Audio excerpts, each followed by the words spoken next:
Era 4 de dezembro de 2024. Um homem é atingido com tiros a queima-roupa em frente ao Hotel Middleton, em Manhattan, Nova York.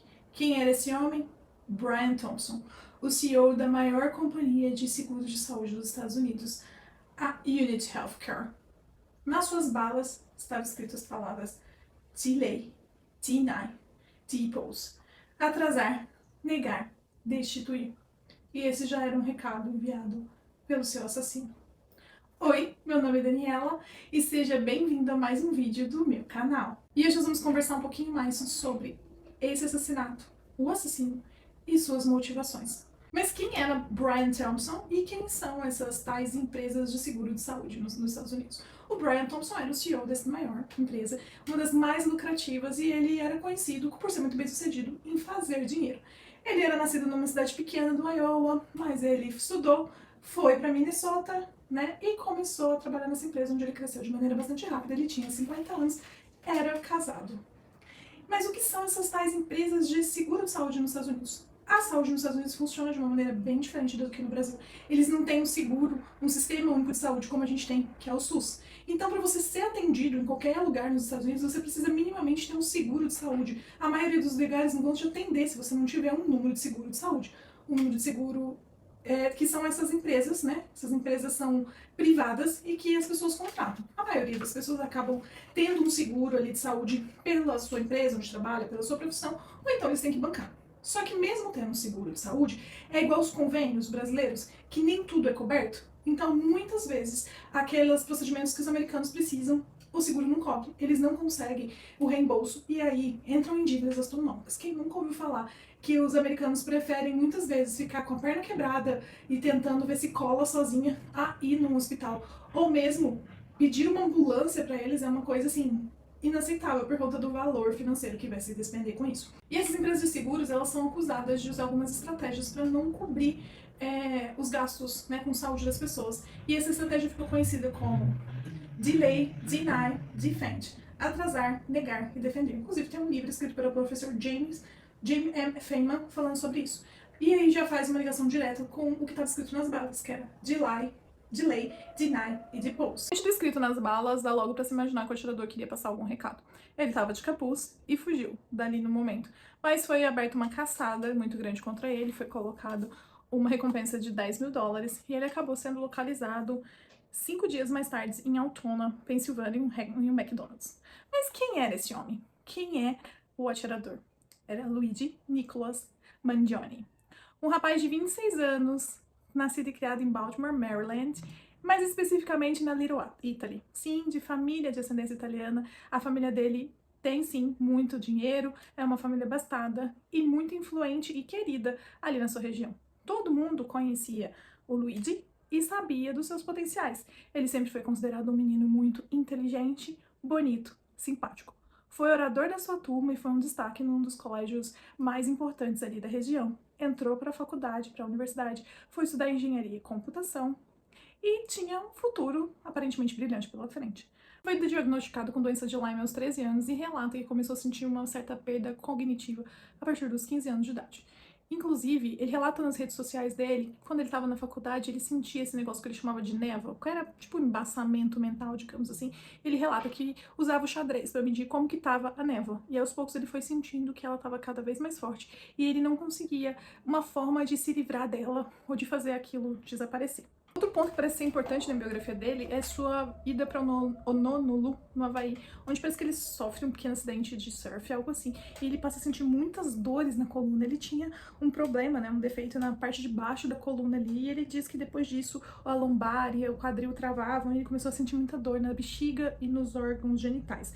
Ele voltou para o continente para fazer uma cirurgia na coluna.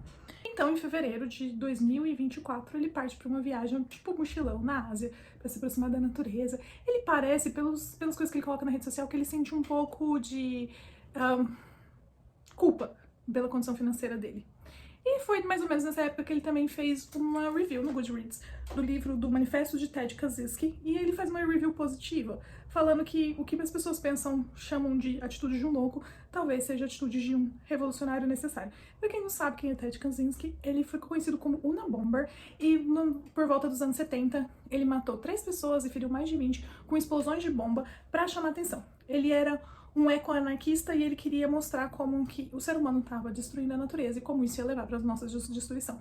Então, na redação ali que o Luigi faz, ele fala justamente disso, que às vezes a gente pensa que a gente, né, tem que tentar agir com pacifismo, mas o pacifismo não leva a nada. E é necessário, sim, um pouco de violência. Então, ele some por 6 meses das redes sociais, para de ter contato com os amigos, com as pessoas. E a mãe dele relata que ele estava desaparecido desde o dia 18/11, né, que ele sumiu em São Francisco. Então, ele com isso entende-se que ele estava planejando, ele tinha esse ataque todo muito bem planejado. Inclusive, ele tinha um caderninho com o qual ele foi preso, né, no momento que ele foi preso, em que ele tinha várias coisas, inclusive uma carta aberta à Polícia Federal contando tudo isso. Então, esse homem, que era o que foi morto, né, o Brian, ele acabou conseguindo encontrar informações muito fáceis sobre qual que seria ali a rotina dele, porque estava tudo exposto na internet, porque ele estava participando de uma conferência de investidores. Então ele acabou sendo um alvo fácil.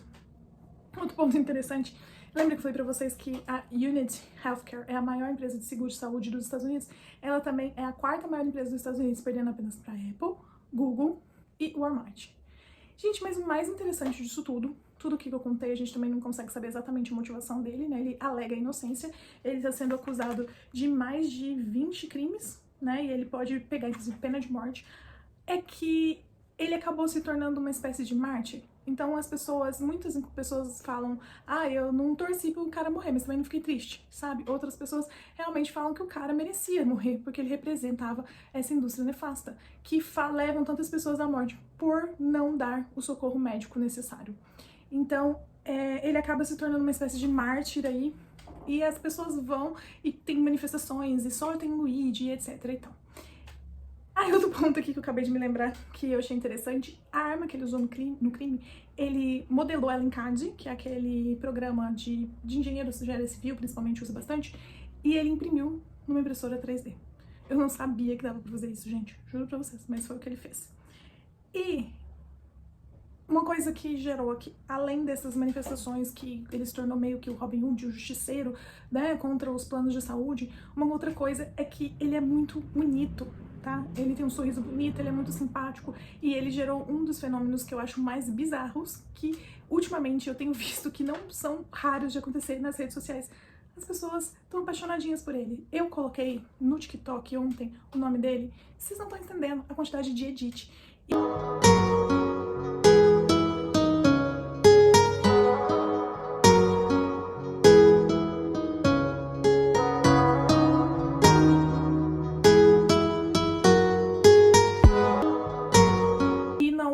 Sexta-feira, dia 21 de fevereiro, teve uma audiência nova dele, né? E aí, gente, tinha um monte de vídeo com as novas fotos dele da audiência. Tinha um vídeo de uma moça falando assim, a melhor foto do Luigi é sempre a próxima.